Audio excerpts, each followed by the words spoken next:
আল্লাহ তাআলার কুদরতি পা জাহান্নামের ভেতরে ঢুকিয়ে দিবেন। জাহান্নামের সবচাইতে হালকা আযাব হলো ওই ব্যক্তির আযাব যার পায়ে দুটো জাহান্নামের আগুনের জুতা পুড়িয়ে দেয়া হবে। ওই আগুনের উত্তাপে তার মাথার মগজগুলো ভাতের মারের মতো টপ টপ টপ টপ করে বেয়ে বেয়ে পড়বে।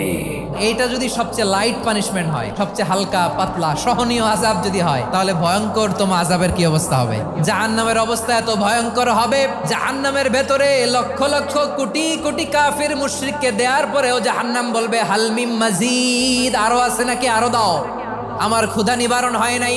জাহান্নামে তো উত্তপ্ত হবে, জ্বলন্ত হবে, ভয়ঙ্কর হবে। জাহান্নামের এক অংশ আরেক অংশকে খেয়ে ফেলবে। আল্লাহু আকবার। জাহান্নামের রক্ষী ফেরেশতারা কি করবে তারা নিজেরাও বুঝতে পারবে না। কোনো কিছুতেই যখন জাহান্নামকে শান্ত করা যায় না, আল্লাহ তাআলা তার কুদরতি পা জাহান্নামে ঢুকিয়ে দিবেন। দেওয়ার সাথে সাথে জাহান্নাম থেকে আওয়াজ আসবে, কাত বিইজ্জাতিকা ওয়া বিকারামিকা, আল্লাহ আপনার ইজ্জতের কসম, যথেষ্ট হয়েছে, আর লাগবে না। সুবহানাল্লাহ বলেন।